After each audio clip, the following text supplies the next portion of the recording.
월가의 최고 헤지펀드 매니저 중 한 명이죠. 필립 라퐁. 이 사람의 최근 움직임이 정말 흥미롭습니다. 지금 시장에서 가장 뜨거운 주식, 모두가 AI 혁명의 필수품이라고 말하는 엔비디아 있잖아요. 이 주식의 지분을 크게 줄이고 그 돈으로 고점 대비 23%나 주가가 빠진 메타를 사들였거든요. 다들 오른쪽으로 갈 때 혼자 왼쪽으로 간 셈인데 대체 왜 이런 결정을 내렸을까요? 만약 여러분이 지금 기술주 투자를 고민하고 있다면 이 결정의 배경을 파고드는 게 아주 중요할 겁니다. 이게 단순히 어떤 주식을 팔고 다른 주식을 샀다 이런 차원의 이야기가 아니에요. 오늘날 기술주 투자의 가장 핵심적인 딜레마를 보여주는 완벽한 사례죠. 완벽함에 대한 대가를 치를 것인가? 그러니까 엄청난 지배력을 가졌지만 지정학적 리스크를 안고 있는 엔비디아냐? 아니면 불확실성 속에서 가치를 찾을 것인가? 즉 시장의 오해와 불안감 때문에 저렴해진 메타냐? 바로 이 질문이거든요. 두 거인의 강점과 약점을 하나씩 들여다보면 그 선택의 이유가 보이기 시작할 겁니다. 좋습니다. 그럼 먼저 엔비디아 이야기부터 한번 풀어보죠. 사실 지금 시점에 엔비디아 주식을 판다는 것 자체가 굉장히 대담한 결정처럼 들리거든요. 데이터 센터 GPU 시장의 90% 이상을 장악했고 이 시장 자체도 2033년까지 매년 36%씩 성장할 거라는데 이런 황금알을 낳는 거위의 비중을 줄인다는 게 선뜻 이해가 안 되는데요. 그렇죠. 게다가 엔비디아는 그냥 칩만 파는 회사가 아니라는 점, 이게 핵심입니다. 하드웨어와 소프트웨어를 모두 묶어서 제공하는 이른바 풀스택 전략을 구사하고 있죠. 그 풀스택이라는 말이 자주 나오는데 이게 왜 그렇게 강력한 무기인지 좀 더 쉽게 설명해 주실 수 있을까요? 물론이죠. 애플을 생각하시면 아주 쉬워요. 애플이 아이폰이라는 하드웨어랑 iOS라는 소프트웨어를 함께 만들어서 누구도 따라올 수 없는 사용자 경험을 제공하잖아요. 네네, 그쵸. 엔비디아도 똑같습니다. GPU 칩이라는 하드웨어랑 AI 개발의 표준 언어처럼 쓰이는 쿠다라는 소프트웨어 생태계를 모두 장악하고 있어요. 개발자들은 쿠다에 너무나 익숙해져서 다른 칩으로 넘어가기가 어렵고 이게 바로 경쟁사들이 넘볼 수 없는 아주 깊은 해자를 만들어주는 겁니다. 애플처럼 하드웨어랑 소프트웨어로 완벽한 자기들만의 성을 쌓았다 이런 거군요.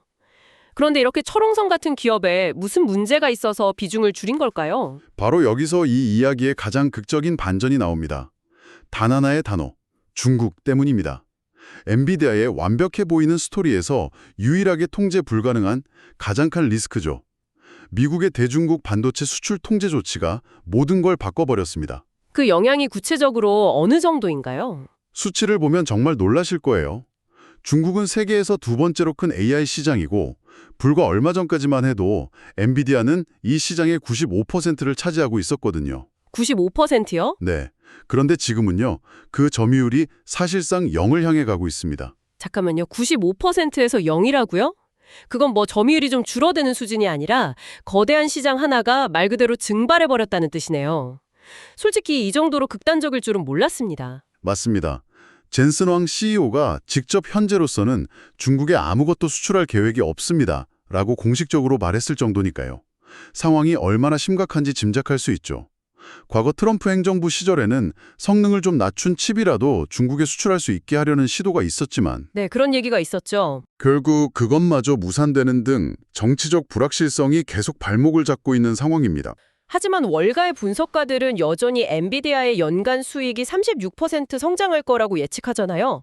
중국 시장이 사라져도 다른 데이터 센터나 AI 시장의 성장이 워낙 폭발적이라서 충분히 메울 수 있다고 보는 건 아닐까요? 아주 좋은 지적입니다.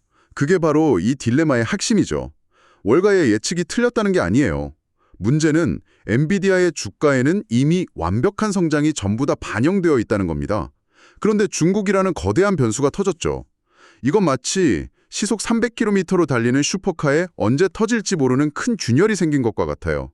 차가 여전히 잘 달리고 있다고 해서 그 위험을 무시할 수는 없는 거죠. 라풍의 결정은 이 균열의 위험성을 아주 심각하게 본 겁니다. 위험 관리 차원이군요. 그렇다고 엔비디아에 대한 믿음을 완전히 버린 건 아니죠. 그렇습니다. 전략 매각한 게 아니에요. 지분을 줄였지만 여전히 그의 포트폴리오에서 8번째로 큰 비중, 약 4.5%를 차지하고 있습니다. 달리는 말에서 완전히 내린 게 아니라 너무 한쪽으로 쏠려있던 무게중심을 옮기면서 만약의 사태에 대비하는 아주 영리한 리스크 관리라고 봐야죠. 엔비디아의 리스크를 줄이는 건 이제 이해가 되네요. 하지만 많고 많은 기술주 중에 왜 하필 메타였을까요? 한때 메타버스에 대한 과도한 투자로 시장의 신뢰를 잃었던 바로 그 회사잖아요. 그 돈이 메타로 흘러들어간 이유가 특히 궁금해집니다. 바로 그 지점이 이 투자의 묘미입니다. 많은 사람들이 여전히 메타를 페이스북, 인스타그램 같은 소셜미디어 기업으로 보잖아요. 혹은 메타버스에 돈을 쏟아붓는 회사로 보거나요.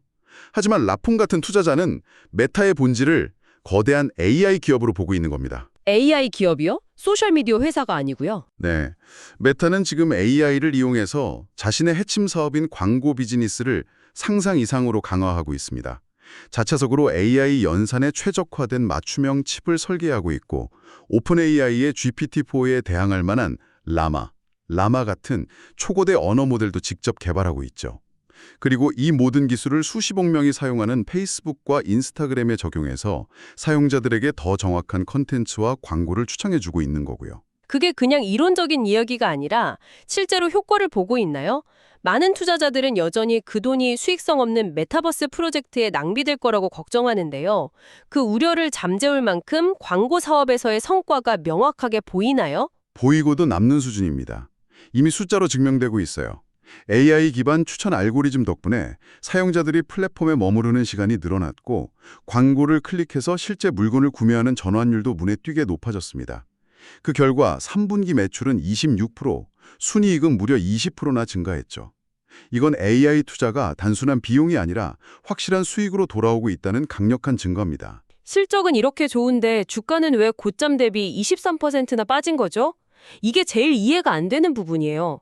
좋은 성적표를 받았는데 오히려 벌을 받는 셈이잖아요. 바로 시장이 미래의 지출에 대해 겁을 먹었기 때문입니다.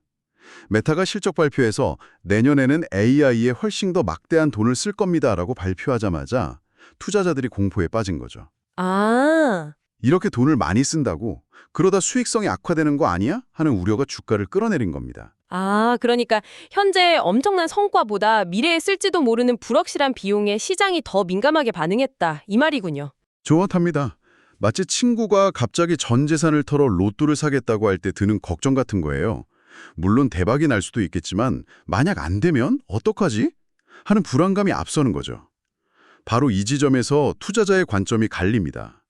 시장은 이 지출을 위험으로 봤지만 라퐁은 이걸 미래를 위한 가장 확실한 투자로 보고 시장의 과민 반응 덕분에 오히려 싸게 살 기회가 생겼다고 판단한 겁니다. 두 회사의 가치를 숫자로 직접 비교해보면 그 판단이 더 명확해지겠네요. 네, 메타의 주가 수익 비율, 그러니까 PER은 27배 수준인데 앞으로 연간 16%의 꾸준한 성장이 예상됩니다. 반면 엔비디아는 PER이 54배에 달하죠. 와, 거의 2배네요. 네, 거의 2배 비싼 가격에 거래되고 있는 셈입니다. 특히 엔비디아가 가진 통제 불가능한 중국 리스크를 감안하면 메타의 밸류에이션이 훨씬 더 합리적으로 보이기 시작하죠. 정리해보면 지정학적 리스크가 있는 고평가 주식의 비중을 줄이고 그 자금으로 시장의 단기적인 공포 때문에 부당하게 저평가된 우량 기업의 비중을 늘린 거군요. 교과서적인 전략처럼 들리면서도 모두가 엔비디아에 열광할 때 실행했다는 점에서 대단하게 느껴지네요. 가장 기본적인 투자 원칙에 충실한 움직임이죠. 위험은 줄이고 잠재적 기회는 늘린다. 모두가 한 방향으로 달려갈 때 한 발짝 떨어져서 냉정하게 위험과 기회를 저울질하는 것. 그것이 바로 거대 자금을 운용하는 투자자의 본질일 겁니다. 자, 오늘 이야기를 정리해보죠. 한 정상급 투자자가 거대한 외부 위협에 직면한 확실한 시장 선두주 엔비디아에서 일부 발을 빼고 AI를 통해 핵심 사업을 강화하며 제도약을 노리지만 시장의 오해로 저렴한 가격에 거래되고 있는 또 다른 거대 기업 메타로 눈을 돌린 전략적 움직임을 살펴봤습니다. 이 사례는 기술주에 투자하는 우리 모두에게 아주 중요한 질문을 던집니다. 완벽함의 대가를 치를 것인가? 아니면 불확실성 속의 가치를 찾을 것인가? 정치적 상황에 따라 언제든 흔들릴 수 있다는 걸 알면서도 순수한 기술적 지배력에 베팅하시겠습니까? 아니면 막대한 투자의 가치를 아직 시장이 온전히 인정해주지 않은 기업에서 기회를 찾으시겠습니까? 여러분이라면 어느 쪽에 더 마음이 가시나요? 정말 생각해 볼 만한 질문이네요. 확실한 현재의 1등이냐 아니면 시장이 오해하고 있는 미래의 강자냐. 그리고 마지막으로 여러분이 생각해 볼 거리를 하나 더 던져드리고 싶습니다. 라퐁의 이번 결정은 3분기 데이터를 기반으로 한 겁니다. 하지만 아시다시피 AI 분야는 눈 깜짝할 새에 모든 것이 변하죠. 다음 분기를 상상해 보세요. 만약 메타가 개발 중인 차세대 AI 모델 라마3가 모두의 예상을 뛰어넘는 성능으로 출시된다면, 혹은 미중 무역 정책에 극적인 변화가 생겨서 엔비디아의 중국 수출길이 다시 열린다면, 단 하나의 사건이 이 모든 계상을 완전히 뒤엎고 둘 중 하나의 선택은 천재적인 투자로, 다른 하나는 아쉬운 실수로 만들 수 있지 않을까요? 이 아슬아슬한 불확실성 자체가 어쩌면 AI 시대 기술주 투자의 가장 큰 매력이자 가장 큰 위험일 겁니다.